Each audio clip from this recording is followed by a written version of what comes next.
Stuart, you remember Bill Pipers, don't you, from Yeah, Buffalo last weekend? How could I ever forget? All the boys here, this is Stuart Fakeney from Breakaway. Oh. This is Philip, Grant, Mark and Craig. Now listen, I think the best thing you can do, Stuart, is to join the group and we'll see how you go. Right. Right now, Bill and I will go and get a kite, we'll bring it over here and we'll explain to you how the functions of that kite are going to affect your body weight. Right? Come on, Bill, let's grab a kite. Any of you guys ever done this before? No, not really. Oh, well, we're equal then. Right there, Bill. All right, I think that's okay. Just hold on to the wires there, Bill, at the nose, will you? Okay, Craig, just give us a hand there. Hold the crossbar, will you? Let that nose up a little bit there, Bill. Now, first of all, this glider is controlled only by body weight. So you can understand it is fairly primitive. Our body weight is on this fulcrum around the centre of the kite we call the centre of gravity. But the machine itself is like any other aircraft. When the air runs through underneath this wing bar, it takes a certain amount of time to travel from the wing bar at the front here to the trailing edge at the back.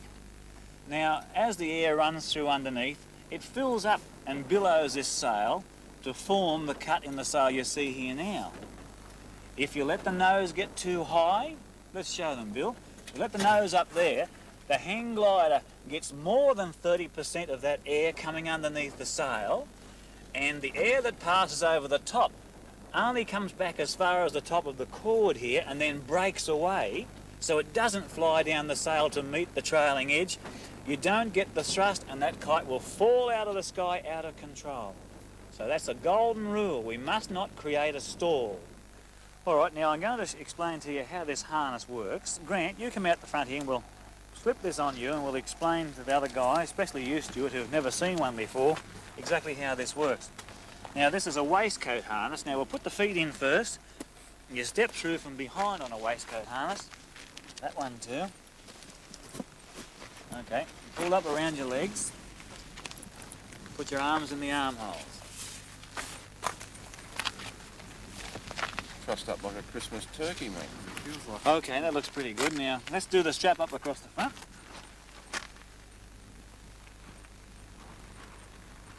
Yeah, that's great. Okay, now you can see that he's supported from the back by this rope.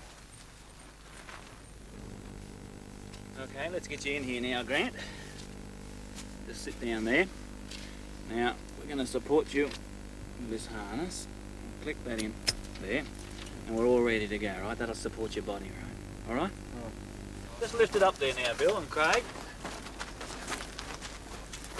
A bit higher with the nose. Higher up now. That's taking your body weight. You've got no strain at all. The kite is actually going to carry the body weight, and you're just going to fly it from there. Now, the thing to remember is, Craig, you push up high there. Come down the wire a little bit, Craig. Here she comes now. If that happens, Grant, and you want to bring that down, you've got to move your body to the left, and that'll load that section of kite down, right? Now, you see how the other side has come up? Yeah. So you must move to the right-hand side and bring it down to level. That's good. Now, if you're flying straight and true then, you come to the centre, and that'll fly straight and true all the way down. So you can realise that if a wingtip comes up and you want to fly straight, you've got to move to the side that it's come up on, and that'll load that side down again, okay? Right. Now, what I think we'll do is we'll get Craig to go first. He was here last weekend, and he's had a few jumps off this rock, and then we'll all follow on, and Stuart can get on the end of the line.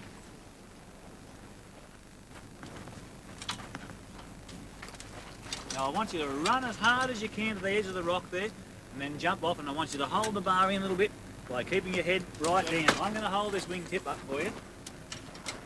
All right. Now, here we go. Come on, swing into it. Come on. Push hard. That's it.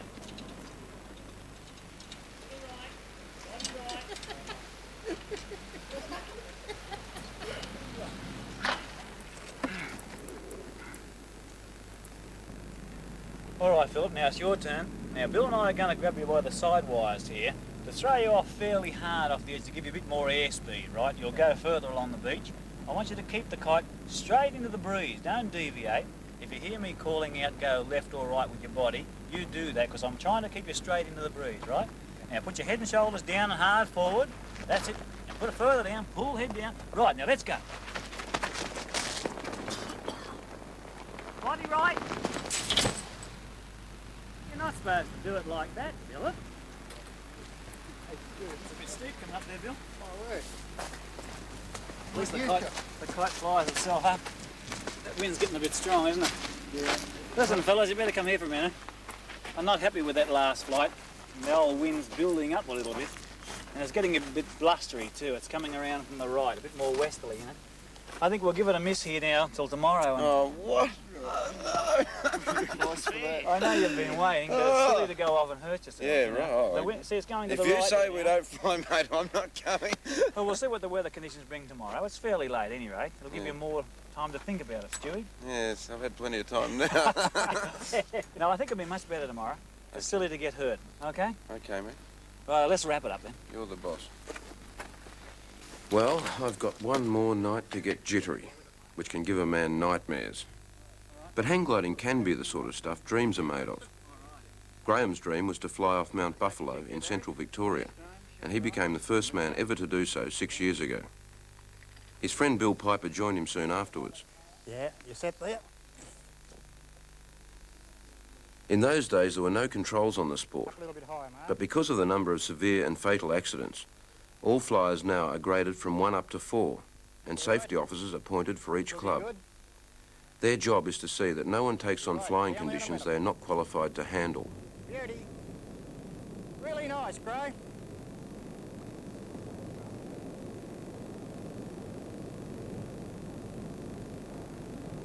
Graham, what made you want to do it the first time, and how did you go about it?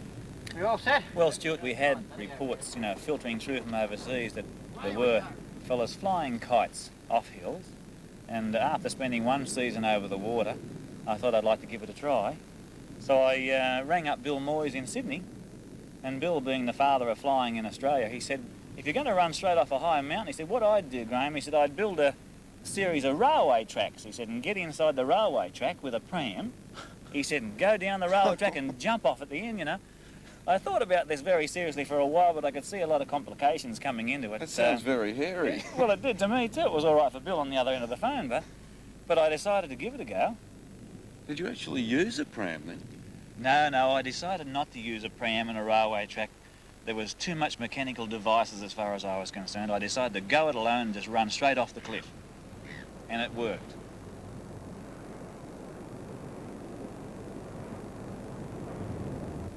That's beautiful, Bill, isn't it, eh? Did you experience sort of great personal trepidation about doing it? Or were you confident by that stage? No, I don't think I was confident by that stage. I knew the aircraft itself would fly. The glide angle had me a little bit worried because the first landing spot from Buffalo in the 3,500 feet of freefall you've got is 2.5 miles away, and it's dense forest. You've only got a small green patch to land in. And it's a long way away when you think of it. I rang up Bill that night and I said, Bill, it works. And Bill said, what works? I said, I've jumped off Mount Buffalo. There was complete silence at the other end of the phone because Bill thought that really I was only just going to stay with the lower style hills. But I proved that the smaller kites would fly off a mountain and you could land them, although the landing speed was very fast at that time.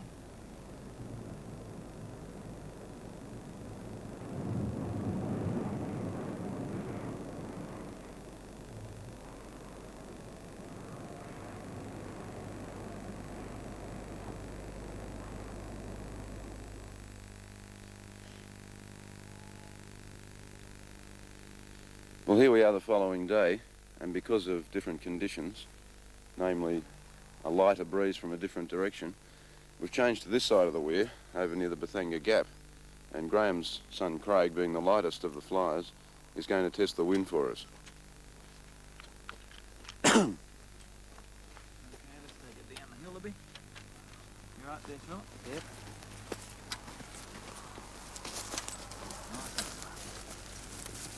That breeze is pretty consistent now anyway. It's only light, but I think it'll be alright. It might pick up later. Reckon it'll lift me off, mate? Yeah, I think it will. We've got about 5 or 6 knots there. I think we need about 8 or 9 knots for you, Stuart. Alright. You all ready to go, Craig? Now remember, you've got to put your head and shoulders through to take the weight on that rope, okay? You all set now? All right, here we go. Now run hard, push out. That's good. Really good. Go to the left a little bit.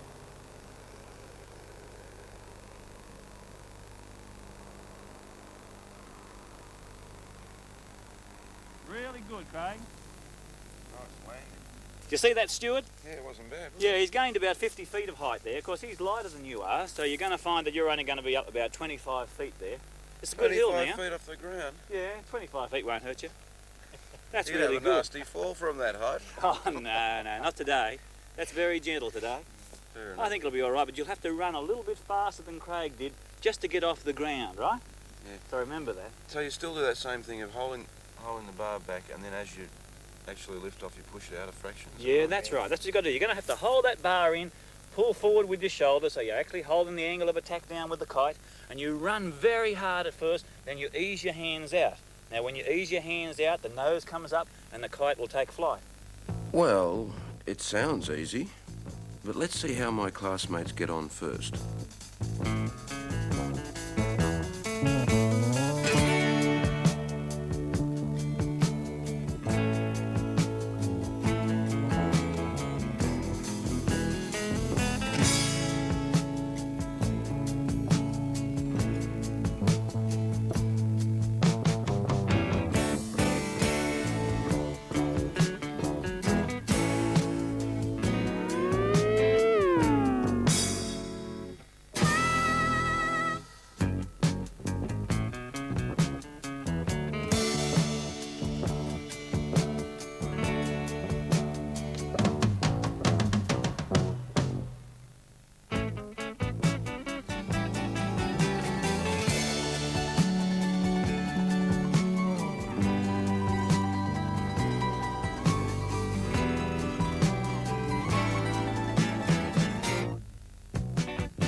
Okay, he's down all right. All right, it's all ready for Stuart. Question is Stuart ready for it? Well, I think you'll be all right, Stuart. Let's get this harness on and give it a try, pal. Okay. Just put your legs in there. You've been a bit lucky, you know, Stuart. You've had all the other guys to watch in front of you. Yes. Now you're the lucky last. I don't know if that's actually lucky, Graham. You're a pretty tall guy, really, for that harness, aren't you? Yeah, we'll need a helmet there. Thank you. I hope I don't have to use it. Oh, you'll be all right. You've ever been up high before, Stuart? Once or twice, yeah. You've done a bit of rock climbing, that sort of thing, haven't you? Yeah, I hate it. Do you? You hate heights? Oh, well, Yeah. you're not going to get very high. I have a here healthy today. fear and respect of them, mate. Yeah? I'm having a bit of trouble with that buckle, eh? Too many Wheaties. Is that what it is? Gee, you're all trussed up, aren't you? Yeah, well, the idea is that harness has got to support your body weight. And you haven't got to do anything with your arms at all except just hold onto the control bar, have you? You know, there's no strength involved. You've got to be no Superman. All you got to do is fly it with 2 fingers and you'll be all right. And Everything's in the take you. harness, man. Okay. Okay, let's put you in this bird and see how you go.